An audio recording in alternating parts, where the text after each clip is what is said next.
You didn't plan to buy a new laptop. Your old one still works. It's just slower. The fan gets loud during calls, and sometimes it freezes when you're trying to finish something late at night. You tell yourself this isn't about wanting something new, it's about being professional, about reliability. This is work. So you buy a new MacBook Pro, $2,400. It feels like a responsible decision, not a luxury, a tool. Then a few days later, you start noticing the rest of your setup. Your external monitor feels too small. You're squinting more than you should. Your chair isn't great either. Your back hurts after long sessions. So you upgrade the monitor. You replace the chair, another $900. When everything arrives, your desk finally looks clean and put together, like someone who has their life under control. But now your internet feels slow compared to everything else. So you upgrade your plan. Then you think about how expensive the laptop is and decide you should probably insure it, just in case. By the end of the month, what started as a $2,400 work decision has quietly turned into a $3,800 financial commitment. And the strange part is that none of it felt reckless. Every step felt logical, responsible even. This is how lifestyle inflation actually happens, not through impulse, but through reasoning. Psychologists call this the Diderot Effect, when one smart upgrade creates pressure for everything else to match. It's the same pattern behind expensive cars, bigger apartments, and careers that somehow never feel like they pay enough. I'm Susan, and on this channel, we break down the financial patterns that look responsible until you zoom out. Most people believe they spend money because they want more, better, newer, but that's not what actually happens. Most of the time, you spend money because the things you already own quietly start demanding upgrades around them. And if you don't understand this mechanism, it doesn't matter how much you earn, the money will always find a way to disappear. To see why this happens, we have to step away from modern shopping and go back more than 200 years to a story that has nothing to do with phones, cars, or influencers, but explains all of them perfectly. In the late 1700s lived a French thinker named Denis Diderot. He was one of the most respected intellectuals of his time, a co-creator of the first modern encyclopedia, admired across Europe. And yet, despite his reputation, his finances were modest. Diderot lived simply. His furniture didn't match, his clothes were worn, his study was practical, imperfect, and completely functional. And most importantly, he was content. Nothing in his life demanded more than he could give. There was no pressure to upgrade, no standard to maintain, no image to protect. His environment allowed him to live within his means without thinking about money all the time. But that balance didn't break because he became greedy or irresponsible. It broke because of a single, seemingly harmless improvement that changed how everything else around him felt. At some point, Diderot's situation caught the attention of Catherine the Great, the Empress of Russia. She admired his work and knew about his financial struggles, so she made him an unusual offer. She bought his entire personal library for a sum that would equal roughly $50,000 today, and then allowed him to keep the books in his home. Overnight, Diderot went from barely getting by to having more money than he had ever seen. And he didn't waste it. He didn't gamble. He didn't speculate. He did something far more familiar. He decided to finally enjoy it. His first purchase wasn't practical or strategic. It was symbolic. A deep red dressing gown, beautifully made, elegant,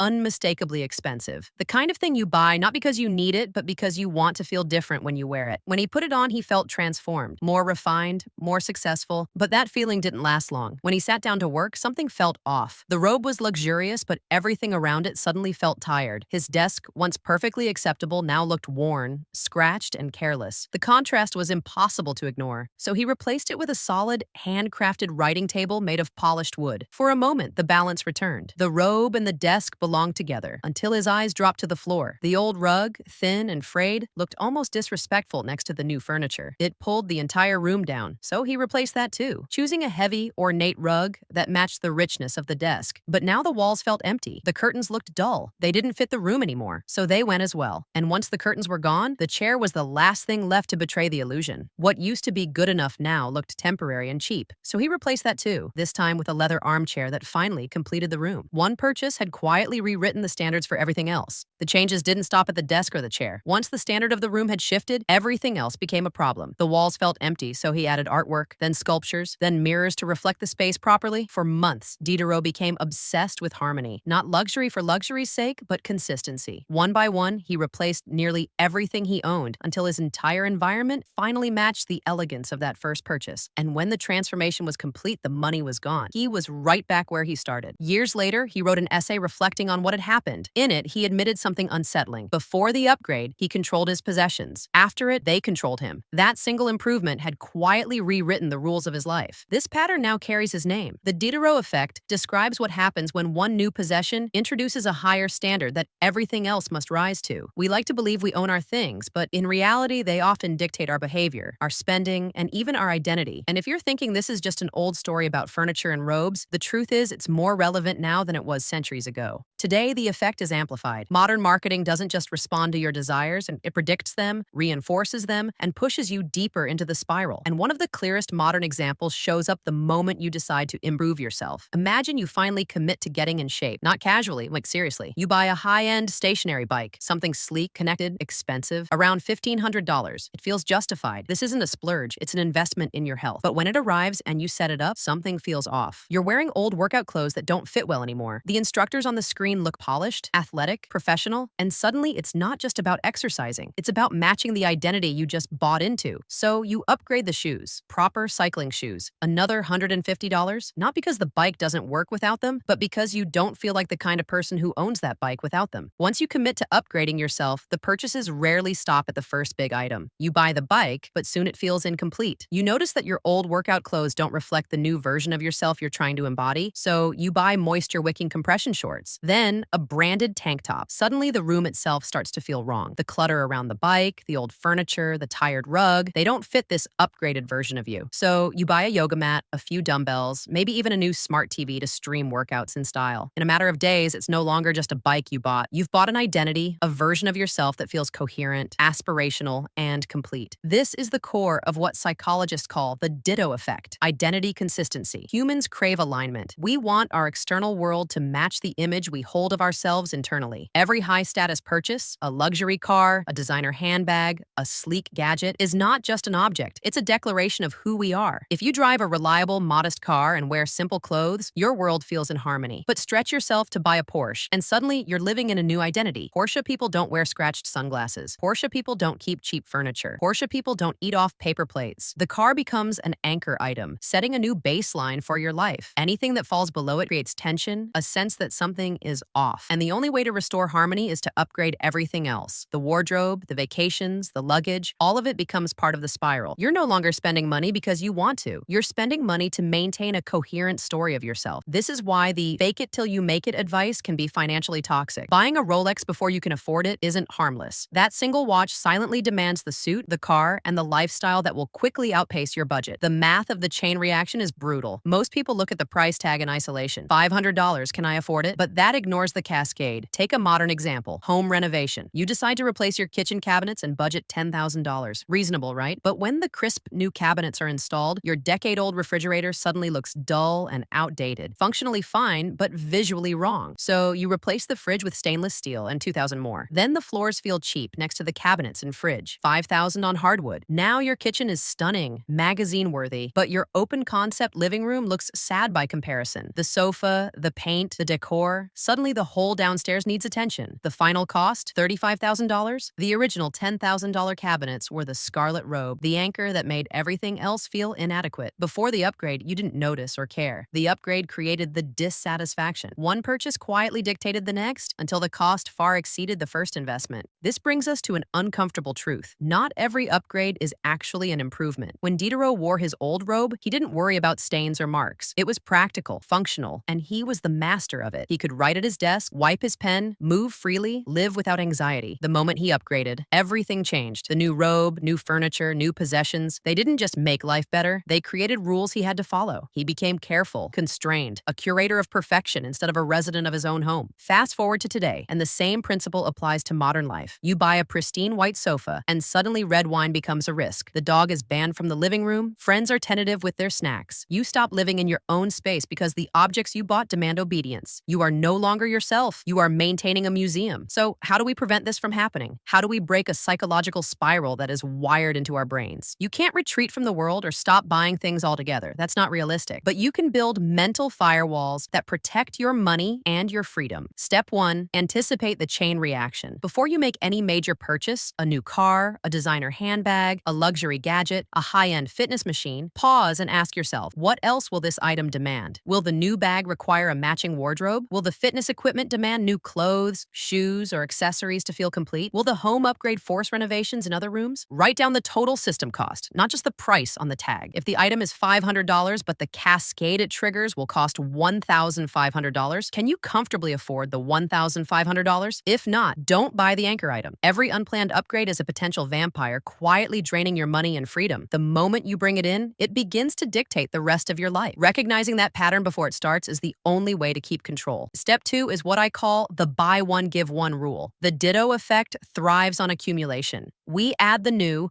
but we keep the old, and suddenly we are forced to constantly match everything around it. To stop the spiral, you need to limit what you own. If you buy a new pair of sneakers, the old pair leaves. Donate it, sell it, recycle it. If you bring home a new toaster, the old one must go. This isn't about deprivation, it's about control. It forces you to value what you have, to stay in the mindset of a user rather than a collector, to stop curating a museum of possessions. Step 3 is more extreme, but it works.